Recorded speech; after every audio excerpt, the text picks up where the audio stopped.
The Cavaliers have not dominated much in a long time.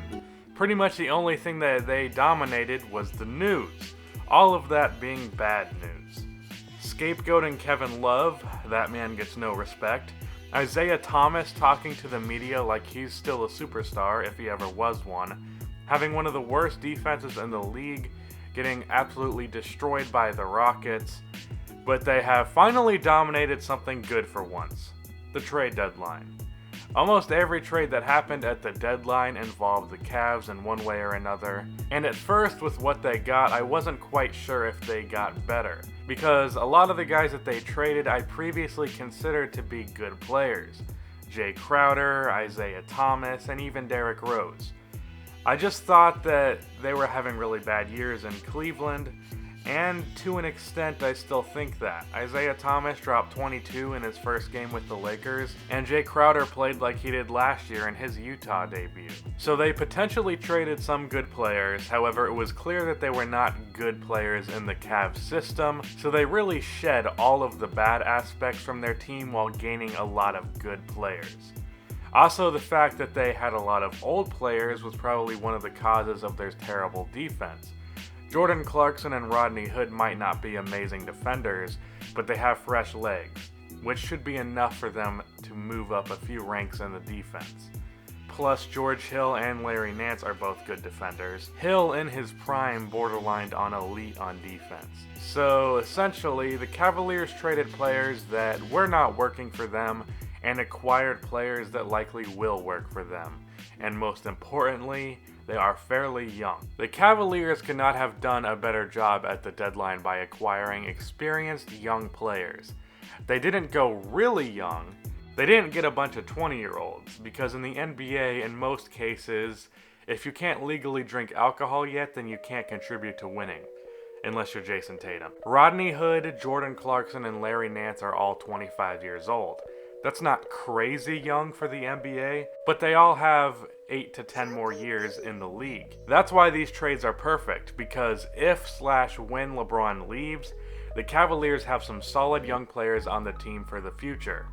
Even with these moves, and the Cavaliers getting overall better, I still think that LeBron is going to leave the Cavs in the offseason, because all the Cavs did with this trade is they made themselves better than the Celtics, not Golden State.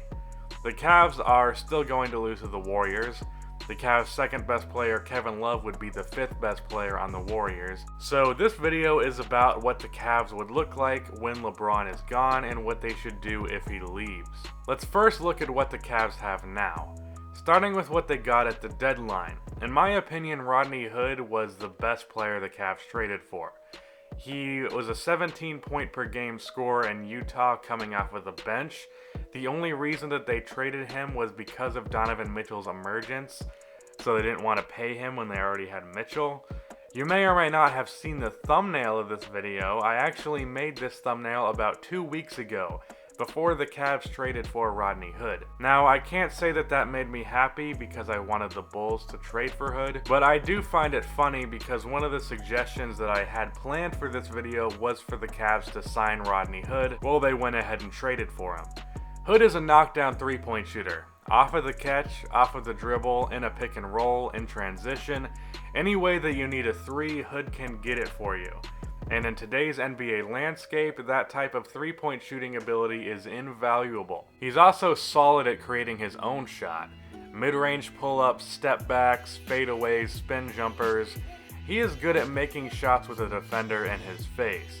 The only drawback with his shot creation is he is sometimes a little too contested shot happy. While he's definitely good at them, he shoots contested shots like he has Kobe's level of making them, which is why his field goal percentage has always been just over 40%. However, with Hood, all the good he does outweighs the bad. He's also a solid defender, not amazing by any means, but overall a plus on that side of the floor.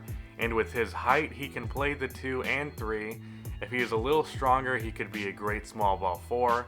Maybe that can happen down the line if he puts on some more pounds. And with LeBron gone, providing that he gets the proper touches, I think that Hood could be a 20 to 22 point scorer in the NBA. Larry Nance Jr., I feel, is overall a little more valuable of a player than Jordan Clarkson. I think this because the most talented player is not always the most valuable player to a team. Like, for example, to me, Klay Thompson is obviously a more talented player than Draymond Green, but I think Green is the more valuable player.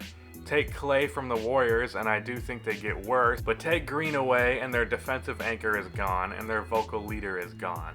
I think Jordan Clarkson, in this respect, is more talented than Nance, but Nance, like Green, could end up being that guy who contributes to winning more while not being that insanely talented or putting up crazy stats. I'm saying all this because I really want to talk about Larry Nance Jr. Nance is a great role player at the 4 and potentially the 5. He has a good mid-range jumper that he has worked on extending to the 3-point line. He's a good rebounder, great in the pick and roll, great at finishing at the basket. He's very athletic, as you can tell from his many poster dunks. He is the perfect role player, and if he adds a 3-point shot, he will be even better. Now as for Clarkson, this man has 6 Man of the Year potential. He's a natural scorer, great pull-up jumper, can attack the basket, fairly athletic, and he has a solid floater game. He's not the best playmaker or defender, but he has Lou Williams from last year potential. Not this year, because that would be pushing it. So those are the 3 young guys that they got. A great role-playing power forward, a 6-man, and a potential 20-point-per-game sharpshooter. That's definitely very nice, but the thing is, none of those guys are going to be anywhere close to the top 10 in the NBA. So in the event that LeBron is going to leave, which I think is very likely, the Cavaliers will still be the worst team in the NBA. So what should they do if he does leave? Well, first of all, they need to trade Kevin Love. Now, trading Love, you can't expect to get a whole lot. He's 29 and he has $24 million on the books next season. His value is not that high. So for a trade partner, they need a team that wants to add a star big man that either has a bad contract that they can trade or the cap space to accommodate Love. There are a few teams that are in that situation. The Bucks, the Jazz, the Grizzlies, the Spurs, and the Miami Heat are the 5 teams that I could see having interest. For Milwaukee, in the event that Jabari either gets re-injured or he's just not the same, I think that they could look elsewhere for their starting power forward position. They can trade John Henson, Mirza Teletovic, and either DJ Wilson and a first rounder, or Thon Maker. I think a Maker is too good to pair with the first, and DJ Wilson is not good enough to not send the first. Depends on what Milwaukee wants to do. Kevin Love next to Giannis would be a great pairing. Love throwing full court passes to Giannis would be really unfair. For the Jazz, the trade would be Derek Favors and the rights to Dante Exum's restricted free agency, as well as a first rounder. Exum is injury prone, but he has potential. And Derek Favors, believe it or not, is only 25, and he's a solid center. Plus the Jazz wouldn't be better than the 5th seed next season, so that pick would be in the early 20s. For the Grizzlies, they seem pretty insistent on keeping Marc Gasol and Mike Conley. So if they are going to do that, they might as well trade for a player like Kevin Love. Chandler Parsons, Deontay Davis, and Dylan Brooks with a protected first-round pick. Brooks is a young small forward with a knockdown 3-point shot and solid offensive instincts, and Davis is young and could become maybe an okay backup, though he hasn't shown a lot yet. Parsons is just there for salary reasons. For the Spurs, I don't know if I would take this trade if I were them, but Pau Gasol, DeJounte Murray, and a first-round pick. I don't know if the Spurs would want to trade Murray. He seems like he could be a solid starter. Wouldn't say that he's going to be much more than that. But this is the Spurs that we're talking about. They have the ability to develop someone like him into a great player out of nowhere. So maybe they'd just rather hold on to Murray, I'm not sure. And finally, the Miami Heat. The problem with them for so long is that they don't have a legitimate go-to scoring option. The Miami Heat are 25th in offensive rating. The key to their success is their defense. But if they added a 20-10 guy like Kevin Love, they could become a top 3 team in the East. They're already at the 4th seed, I believe. And the Heat can offer the best trade, one that might even be a little too much. Bam Adebayo and Justice Winslow along with Tyler Johnson for salary reasons. I don't know that they would want to include Winslow. They could just move a first-round pick instead, but Winslow has been injured a lot, and when he is actually playing, he hasn't been that good for Miami. So perhaps he'd be good in Cleveland with a change of scenery. I would definitely try to get Bam Adebayo if I was Cleveland. He averages 12 points, 9.3 rebounds, and 1.5 blocks in his rookie per 36. And most importantly, he's a big man. A lot of the guys in the previous trades were either guards or wings. What they really need is a center of the future, and Bam can be that. So those are some trades for Love. Another thing that they need to do is sign young players in free agency. Maybe offer them more money than their teams are willing to do. With Love and LeBron off of the books, the Cavaliers should have around $40 to $50 million in cap space available. They will have to use about $17 million of that on Rodney Hood. Don't think he'll be worth much more than that.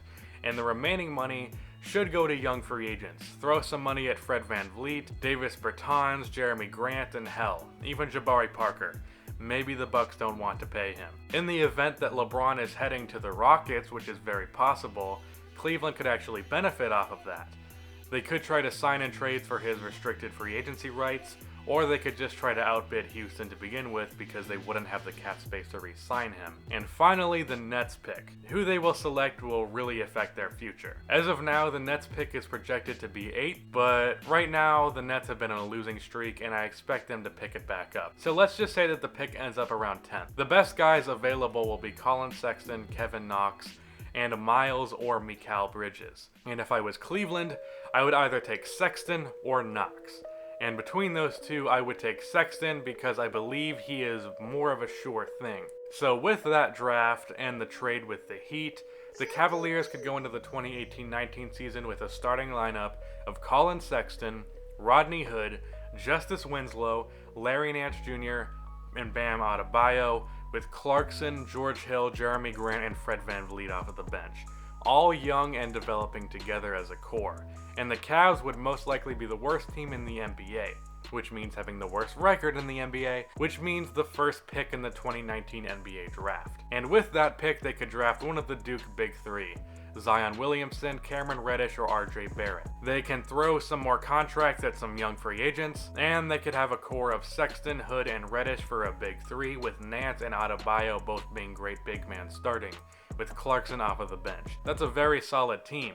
Would probably end up being around the 10th pick in the 2020 NBA draft. Pick someone who can fit in your starting lineup from there, and keep going. They'd eventually make like an 8 seed in the playoffs and build from there. Hopefully either Sexton or one of Zion Williamson, Cameron Reddish, or RJ Barrett end up breaking out into top 10 players. That's the end of this video. Please be sure to like and subscribe for more NBA content like this. Check out my latest What If. What if Brandon Roy and Greg Oden were never injured? And cue the outro music.